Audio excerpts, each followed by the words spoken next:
All right, here we go. Can you guys hear me a little bit better? Fantastic. So I just wanted to thank everyone that's here today, from our suppliers.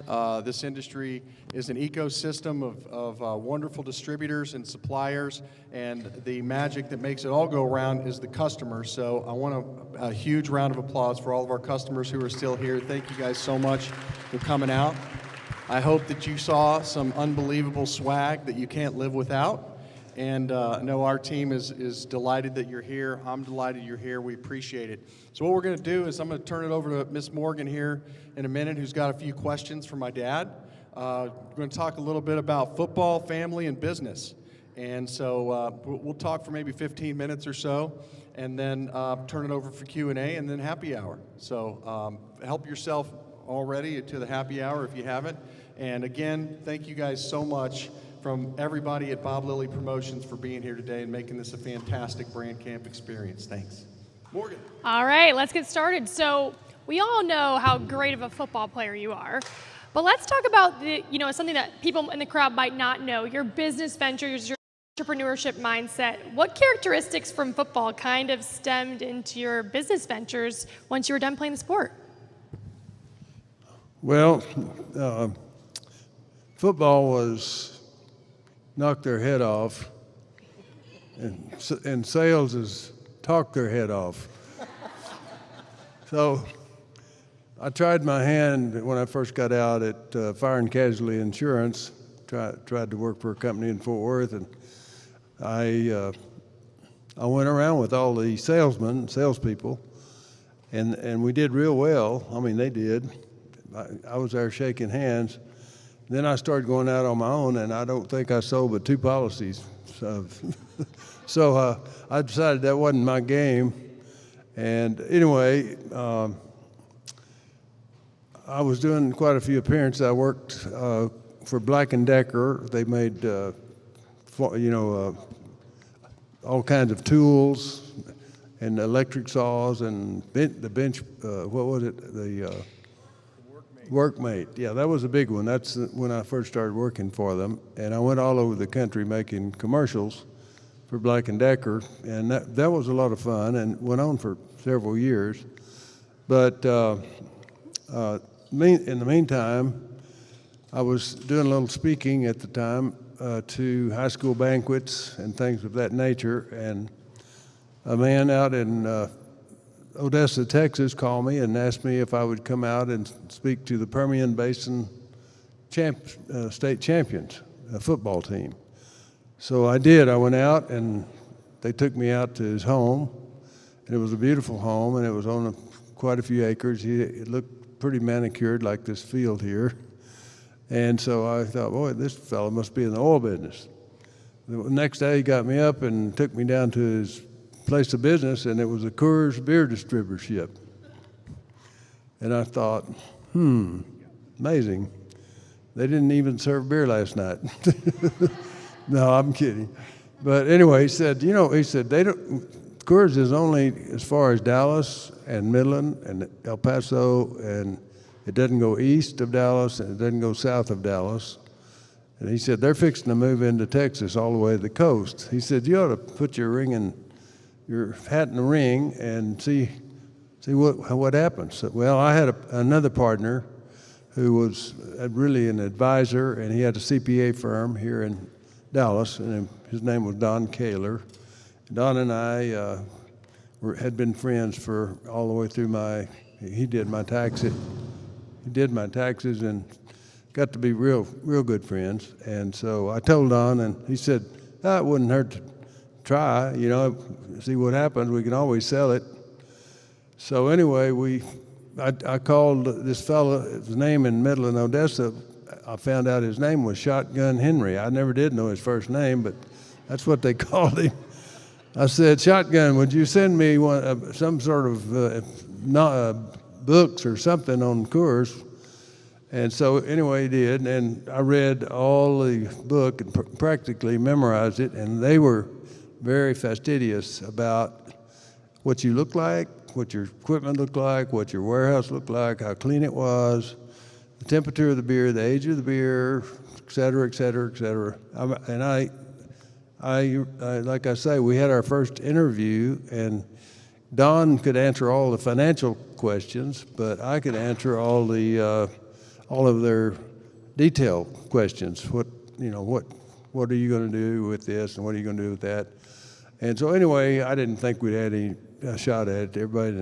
Everybody was after that particular one. Sure enough, we get it.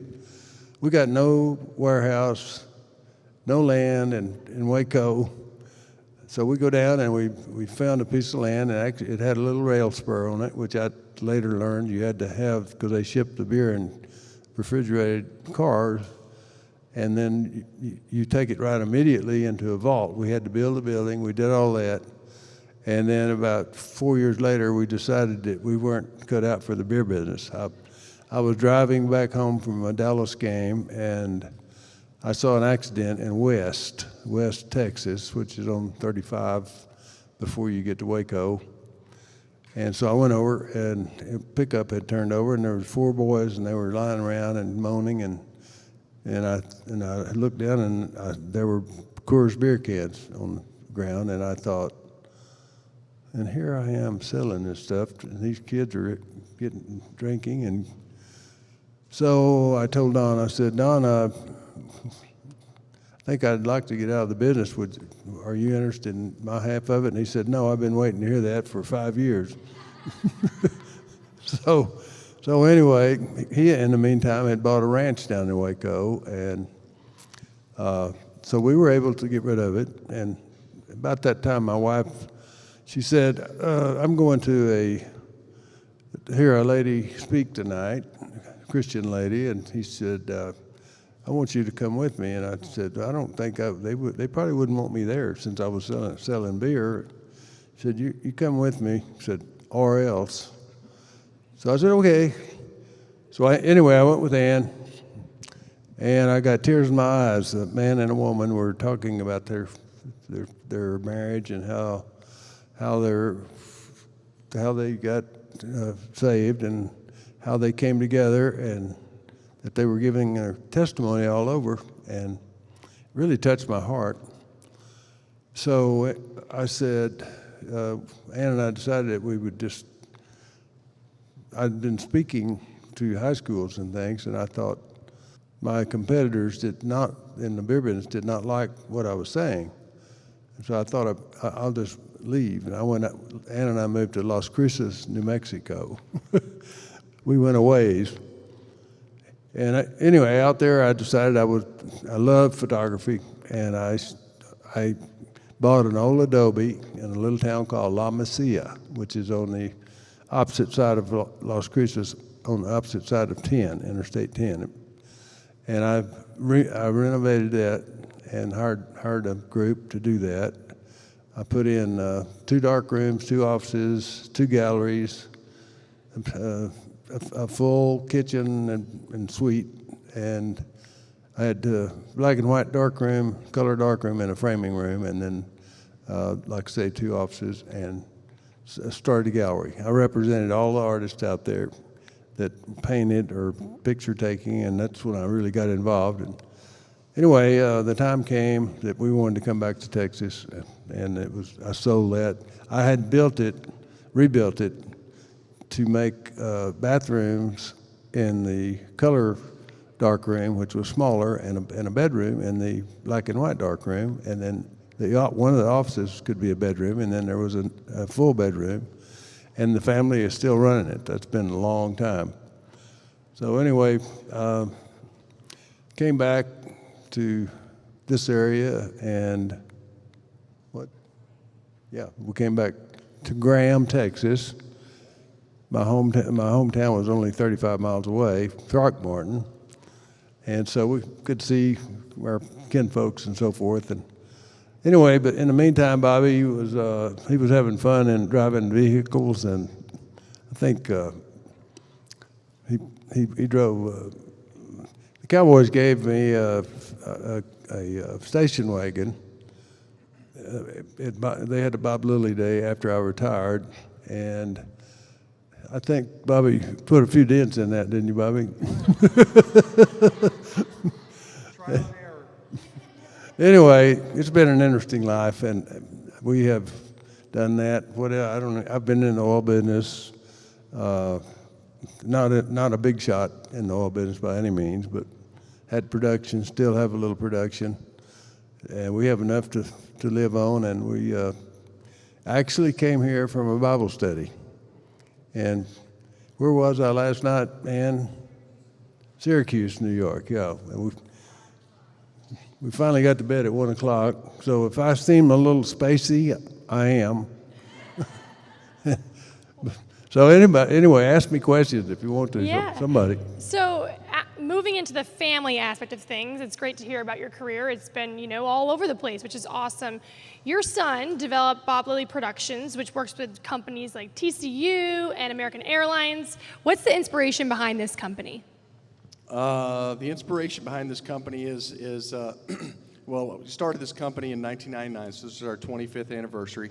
And I was, right around early 30s, trying to figure out what I was going to do when I grew up. And, I met a guy who knew a guy, and the next thing you know, a couple of weeks later, I'm in this business. And maybe a year later, was 50% of that particular business's revenue, and started thinking about trying to buy into it.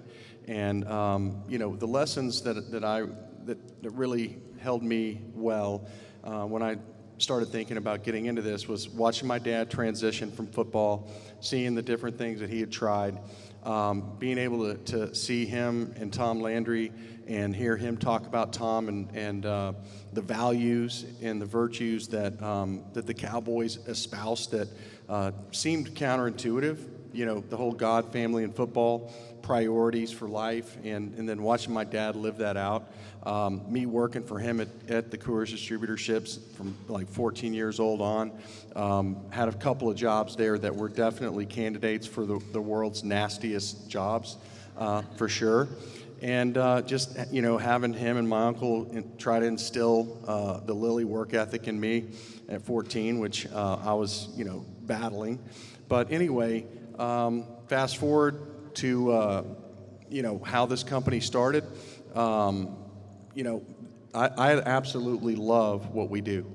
And I love that it really sparks my ADD and allows me to every day to be new. Every day is like Christmas. I have no idea what customer we're going to serve today, what Rubik's Cube we're going to solve, what problems we're going to solve, and what canvas we're going to put a brand on, whether it's going to be a table throw or a beautiful shirt or a hat or any number of other hundreds of thousands of items that we do. So over the years, it's just been adding layers and layers to that and increasing our service opportunity. And I really do equate that to watch my dad and his level of excellence playing football, as well as the level of excellence that he had in his distributorship, his art gallery, and really everything else that he did. So thank you for that, Dad.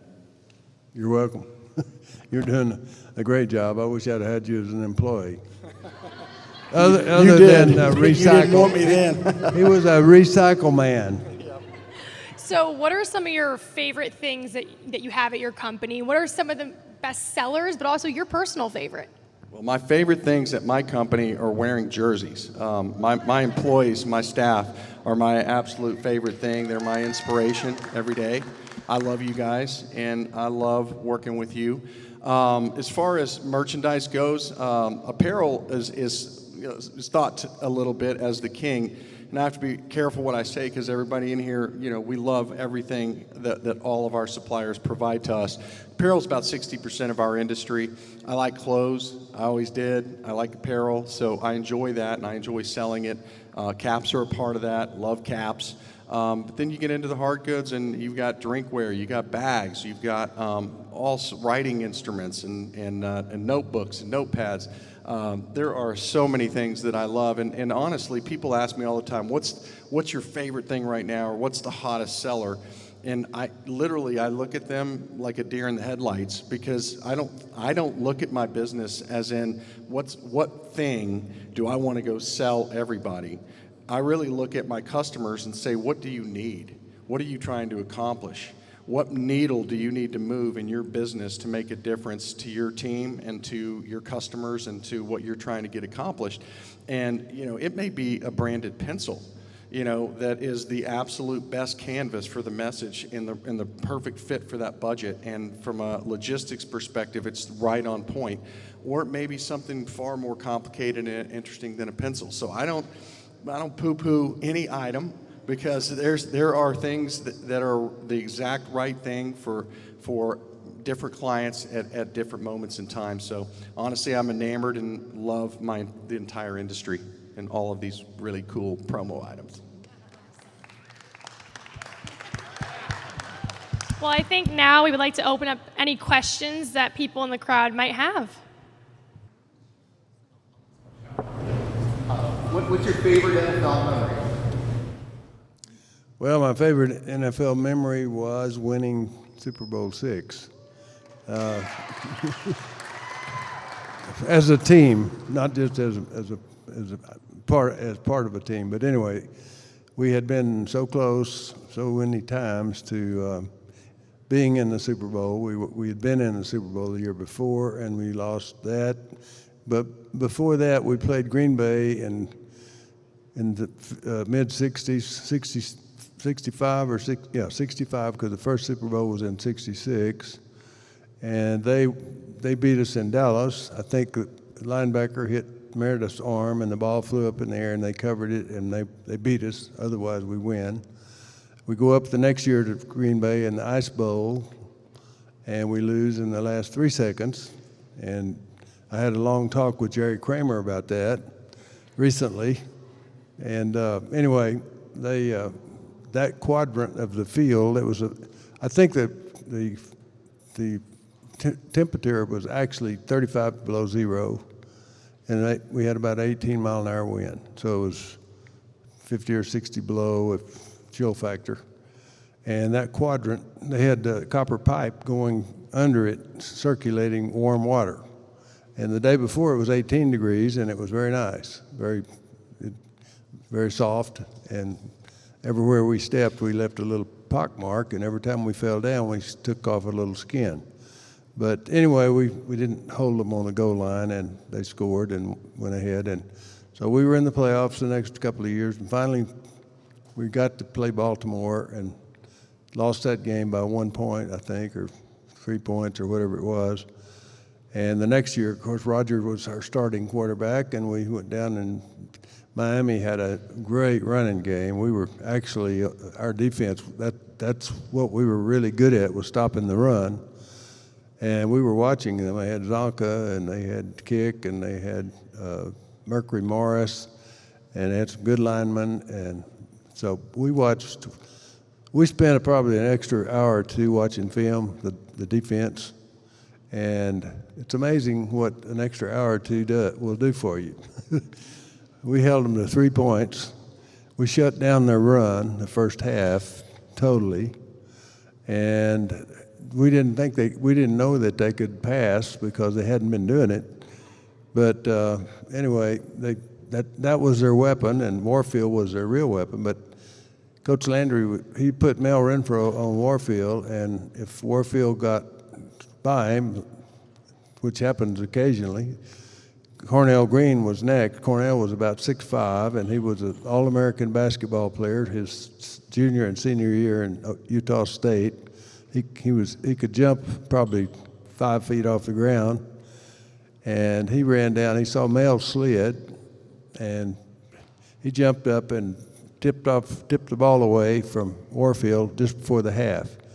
And then we went to work. I was lucky enough to been able to catch Bob Greasy before Larry Cole did, and we got him down. Anyway, Chuck Howley had a fantastic game the year before when we lost. He's the only player ever to win Player of the Game in a losing team. And the next year, Roger got it, and Roger definitely deserved it, but so did Chuck Howley. He picked up one fumble, ran it back 41 yards, set us up with a touchdown, and then he had 2 interceptions. And And he made a lot of tackles, and I thought, you know, Roger and I both agreed on it. He said, you know, Chuck could have got that again this year. I said, well, I think he's happy that he got it. He was the only player ever in the NFL to be the player of the game on a losing team in the Super Bowl. But anyway, I just have very fond memories of my teammates. Coach Landry was a wonderful man, very fair, very thorough. Everything had to be dotted and crossed like you would an I or a T, and you had to know, because we had a test every week, and they spread us out so we couldn't cheat. So we had a test, and we were tested on what plays they liked, when they liked to run them, what hash mark, if they were behind or ahead, what was the, how much time did we have left in the half or the game, and what they like to do on all those situations, what they like to do when they got out inside the 20-yard line, what they like to do when they got inside the 10-yard line. And we stopped Miami, and that's what we couldn't do with Green Bay. But anyway, great career. I enjoyed it, loved all my teammates, although a lot of them are now gone, deceased, but Coach Landry was a wonderful man and had very high standards. I have a question. I want to know what you think about those grandsons of yours. Well, I think they're great. Yeah, I've been playing with them since they were little fuzzball, you know, little fuzzy-headed. Yeah, I got one of them in Duke, second year, and he's giving them a workout. Another one, the senior, Highland Park, and he's starting to show his stuff too, isn't he, Bob? Yes. Yep. They're carrying on the family tradition, trying to anyway. Bo is a sophomore at Duke playing wide receiver, and Brandon's a senior at Highland Park playing wide receiver. And I think... Yeah. So do we have any other questions for today? Yeah. Mr. Lilly, when you ran down Greasy in the Super Bowl for about a 32-yard loss, did you say anything to him? Did I say anything? No, I didn't say that. I offered to help him up, but it was actually 29 and a half. But memorabilia shows, sometimes he shows up.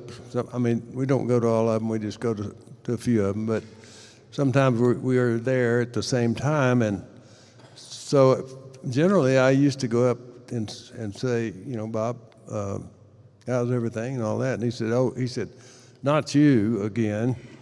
He said, how did you catch me anyway? I said, because I'm faster than you are. And so anyway, finally, about 2 years later, I went up to him and we started talking. He started to say the same type stuff, and I said, Bob, let me tell you something. You're the only player, the only team that's ever gone 17-0 and won the Super Bowl also in the NFL history. And I said, if I were you, I'd quit worrying about that sack that I had on you and start telling everybody about 17-0. And he said, that's a good idea. I think that's what I'll do. That's awesome.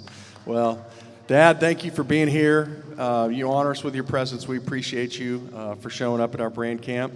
I want to thank GameOn Sports for videotaping this and putting this broadcast on. Appreciate that. Morgan, you did a heck of a job. We appreciate you. And you can look for her on the sidelines at TCU games. She's an up-and-coming sports broadcaster and doing a fantastic job. So big hand for Morgan.